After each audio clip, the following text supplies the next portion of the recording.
it's Jen with Astrology. Welcome back to the channel. Today we are going to do something a little bit different again.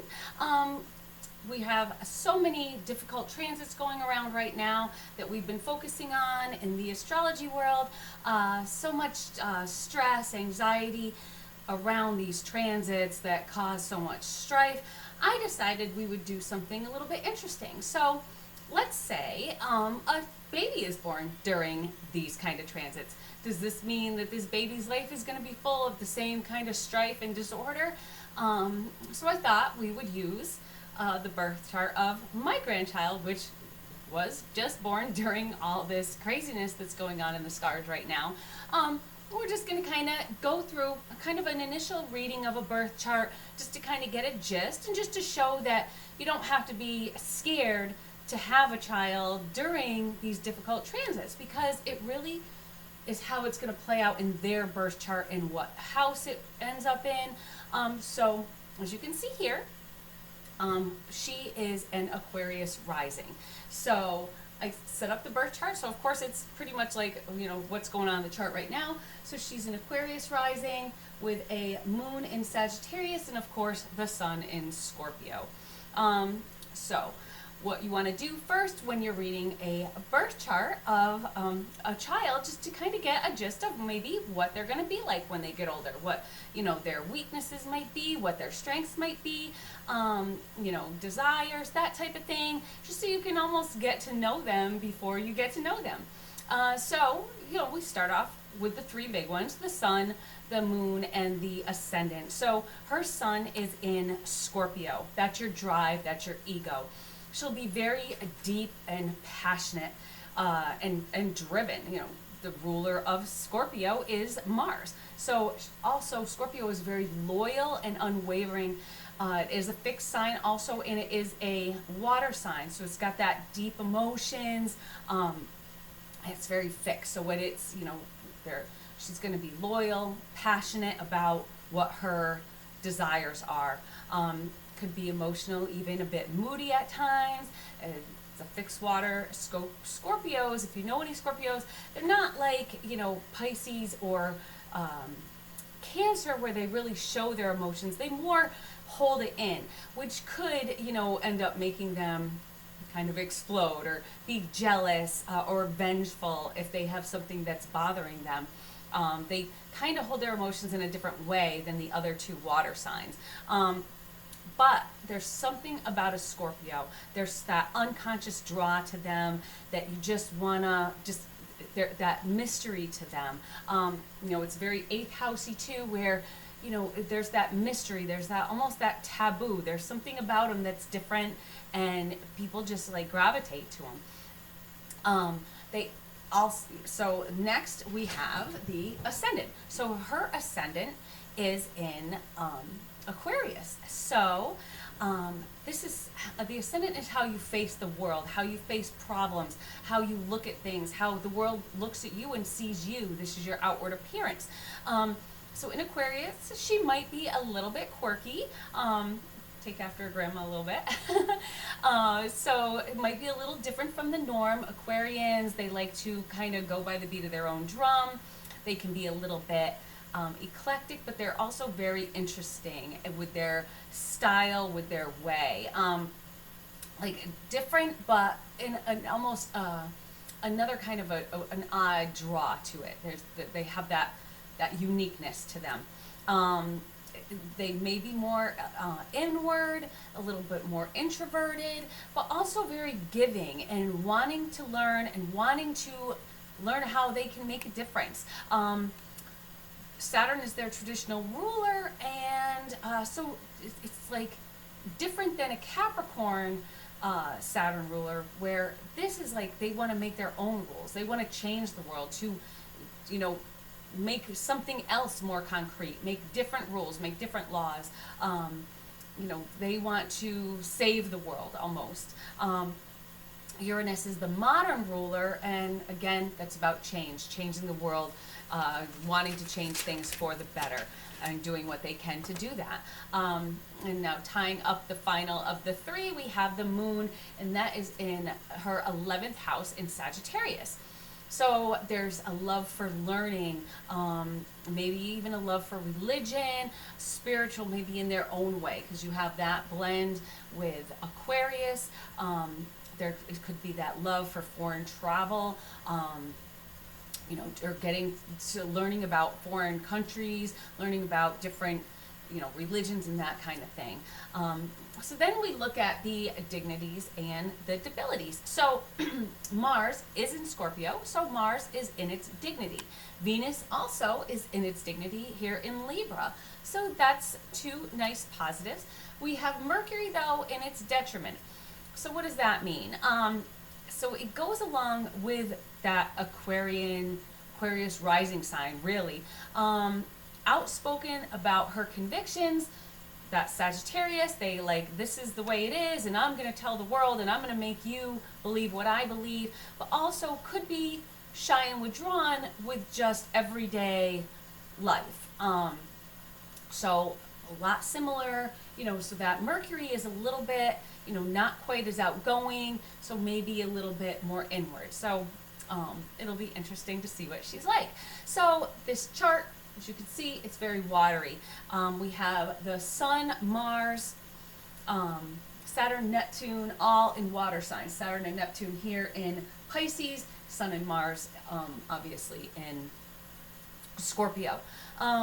So it's a very, I feel like she'll be a very deep feeling person, with the Pisces in there, with Saturn, a very accepting of others, someone that can accept differences, accept things outside the norm. Pisces, that kind of opening up your mind and letting in what might be different, and again, that's going to be the way it is.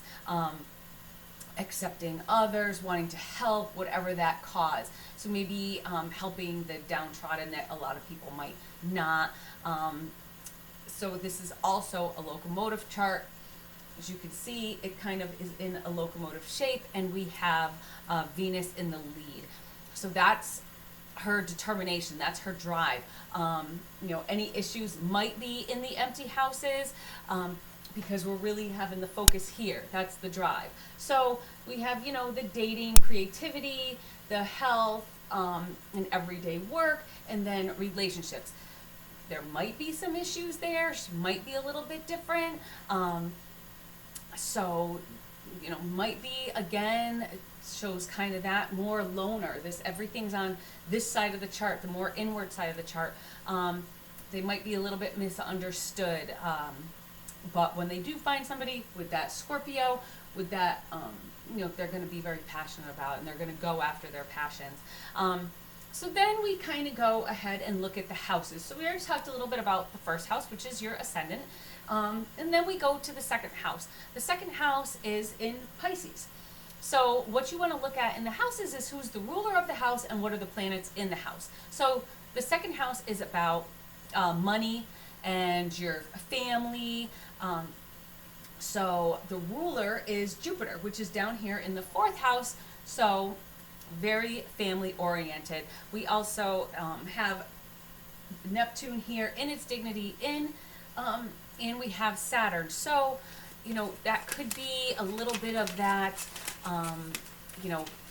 kind of psychic ability almost, that, we have Neptune, so we open our minds. Saturn, we find some way to use it in a productive way that maybe we could make money off it someday, or maybe she'll make money off it, not we, maybe that she'll make money off it someday. So I thought that was very interesting, because I've always been interested in the occult, and of course I will, love to help her develop anything that might be brewing there. Again, you want to see the planets that are in and the ruler of the house and where's the ruler. I'm not going to get into the aspects right now because that could pretty much take us forever. So, there's also the negative houses for each planet. We're probably not going to get into that today either. We're just going to go through the houses, just to kind of get a little bit of a gist. So again, we have the Saturn there. Could be a traditional family in the second house. Based on tradition, they have, specific morals that they go by. Ruler is in the fourth house of home, and Taurus is the sign in there. So we see family is important. You know, Jupiter is a benefic, so they take pride in family and home.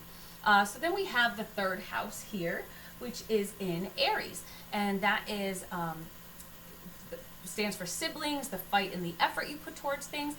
We also have the North Node here, and so the North Node is that fight for goals. What I don't have visible on here, so with is Chiron in there, and there's also Eris in there. So you know, Eris is the sister of Aries, so this is a very, you know, strong house. So she's gonna pretty much fiercely, you know, either protect her siblings and cousins or even neighbors, or maybe she'll fight with them or maybe disagree with them. So it kind of might go either way. Again, you want to look at the aspects for that, which we're not going to get into because we don't have all the time in the world. So then let's move on to the fourth house. The fourth house is Taurus, which is ruled by Venus, which is up here in the ninth house. So looking at that, I would say, you know, the upbringing gives us, you know, kind of our moral compass. We have Taurus in there. Taurus is very steadfast. It's very fixated. So, you know, that what her morals are might be something that she's very adamant about, and she's going to stick with for her whole life. With the ruler being up here in the ninth house, in its dignity in Libra, she'll probably have a love of learning, wanting to learn all she can, even travel, long distance travel, foreign travel, maybe even religious based.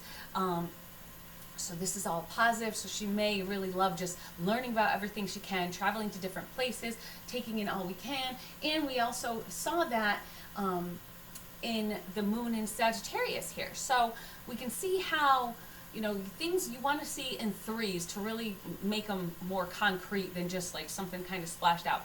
So we see that another example that she's probably going to really love to learn all she can about things. She's going to have a lot of knowledge, maybe before she makes a change in anything of, you know, how her, you know, mind is based, and then, you know, travel might be important to her also. So then the fifth house we have in Gemini. The fifth house is dating, creativity, and our children. And so the ruler of Gemini is Mercury.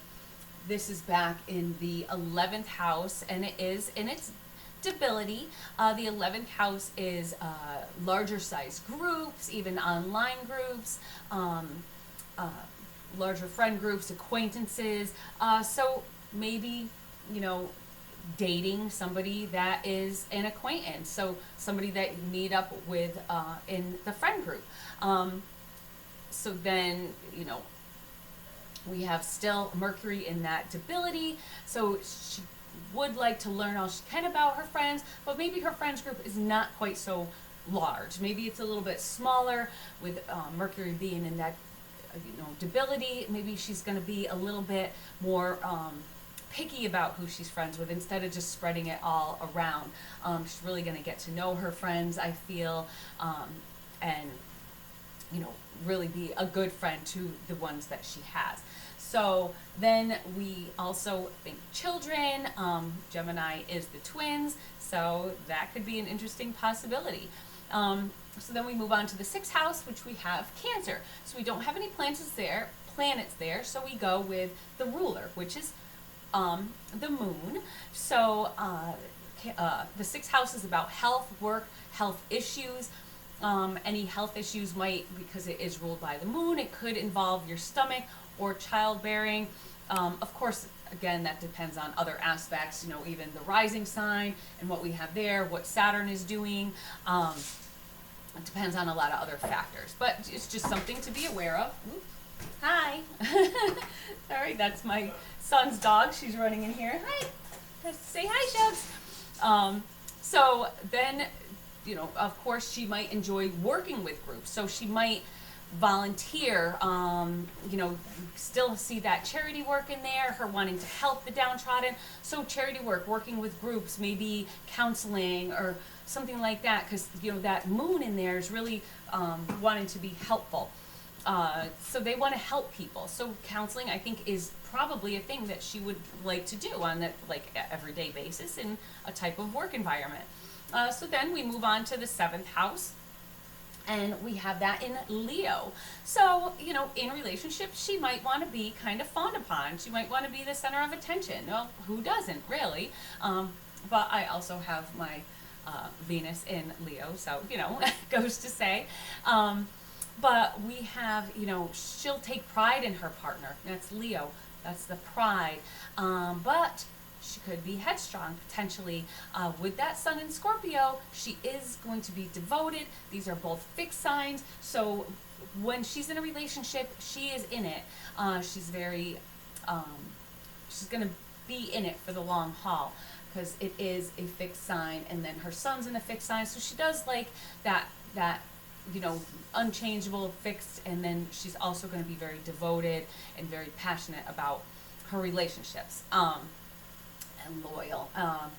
The 10th house, because the ruler of Leo is the sun, and that's in the 10th house, so she might find her spouse at work. Who knows? It'll be interesting to find out. We have a lot of time ahead of us. So then we move on to the 8th house, which we have Virgo. This is how we kind of rise out of the ashes, how we cope with our anxieties, those taboos. So this in Virgo, it's kind of like we make a plan. Like, okay, how are we going to deal with this? Or how's she going to deal with this? Doing what is necessary and kind of get rid of the excess. Like, oh, you know what? I don't need to deal with this. I'm going to deal with this right now. So it's going to be a lot more focused, a lot more kind of dwindled down to really, figure out what's causing that anxiety, how I'm going to fix any problems that I have, how am I going to come back after a big devastation or something like that. If something bad happens to them in life, how are they going to come back from that? And that kind of shows. So she's going to have a plan, and she's going to figure it out. She's going to use that Mercury, also, that 9th house, she's going to use that. So all of this goes together. And then the ruler Mercury in the 11th can be kind of preachy. So she might, here's how I did it, here's how you're going to do it, and maybe could be a little preachy, but it also could maybe be like helping others using the knowledge that she learned from the issues that she's been through. So then we move on to the 9th house. The 9th house we've talked about a little bit. She's got her Venus in there. Of course, that's the ruler of Libra, so she's very happy there. Oh, and another thing, the other ruler of Taurus is the moon, so it could have a double ruler, same as Pisces, Scorpio even, and Aquarius. So a lot gets brought back to that 11th house there, and so I see a lot of that, that charity work and that helping others. So we have the 9th house, so that love of learning, we really see that. The south node is also there because we have the north node here. The south node is always on the opposite. So she may fall back on like learning and education. So instead of kind of maybe pushing herself to go out into the world to get a job, she might, I want to learn a little bit more. I want to figure this out a little bit more before really taking that. So it could be where she kind of falls back a little bit instead of taking that, towards her drive and her goals and the effort that she puts in. She may wrestle, with the opposition here, with that effort putting into actually working and getting out of school. Okay, sugar's going to be in this video for the rest of it, I feel like. So then we go on to the 10th house, which is career. We have the sun and Mars in Scorpio. The ruler is Mars, so it is in its dignity. So we find that when she does find that career, she's going to be passionate about it. She's going to put her all into it. So, really just like, this is going to be who I am. She's going to kind of envelop that person, that character. Then we move to the 11th house. We have Sagittarius, so we've talked about that a lot. Groups, friends, pleasure, the pleasure that we seek. Sag is the ruler. The ruler is, or Sag is the sign. The ruler is Jupiter in the 4th house. So she could be happy a lot at home, maybe curled up with a good book. She loves learning, so reading a lot, learning different things, maybe doing it at home. Mercury is in its detriment again, so that shyness, maybe that little awkwardness in a group setting. So maybe that's why we talked about the friends being more in smaller groups instead of in larger groups, where she feels a little more confident. The moon is here also. So this is our wants, needs. So back to that charity, wanting to help somebody, wanting to help these groups. This she can do with ease, to really just help people. And this we see all over this chart. So that'll be interesting to see, like, what is she going to gravitate towards? What is it? Is it going to be, people, animals, whatever? So it'll be really interesting. So we move on to the 12th house. So the 12th house is about the things that we hide, the things that we keep inside. This is her Capricorn. So maybe her drive and determination, she really keeps on the down low. She really, keeps it inside. It's the ruler is Saturn, which is in the 2nd house here. So it shows that could be how she's going to be making money. So Capricorn is kind of giving that foundation and figuring out how we can use what we have to make this money. And, so we have, this in Pisces, we have Saturn, then we have Neptune in there. So there could be that kind of, inward, ability that could eventually make her money. She may stifle it at first, it's that 12th house, holding it in, might be a little bit, uncomfortable, make her uncomfortable, but that Saturn in Pisces, with time and maturity, it can be cultivated, and whatever this ability might be, she can make money from it potentially. So it could be, a psychic ability even, or maybe astrology. Maybe she'll learn that from her crazy grandma. That would be nice. Or whatever else she might get into. Of course, we're going to support her no matter what, even if this is all incorrect. We'll just have to wait and see, but it'll really be interesting. So we also have Pluto in the 12th house. So whatever, her feelings are going to run really deep. Sometimes these things that she might hide might be very scary. The understanding and working with them might transform her. And, that is the modern ruler of her sun sign. So could be her drive, that she works on things to transform and maybe transform the way people look at things. So again, we're not going to get into the aspects. This is just kind of like a little overview of if things look like they might be difficult and the world looks crazy and so I don't want to bring a baby into this world, well, you have to look at it kind of in a different way and see how everything kind of plays out in their chart. So, we go deeper. We could be in this for hours, and I'm sure I will be over the next 20, 50 years. So I hope you enjoyed this video. I hope it gives a little bit of light on things, and if you have a little one that you'd like to get their chart, definitely contact me, astrotastrology@gmail.com, and I can get you a free astrology chart if you just give me the birth place, time, and date. And then if you or you can just go to astro.com and pull it up yourself for free, and mine would be for free also. So make sure you like and subscribe and hit the notification bell for future videos. Stay tuned for the horoscopes and weekly forecasts coming up, and I will see y'all soon. Bye bye.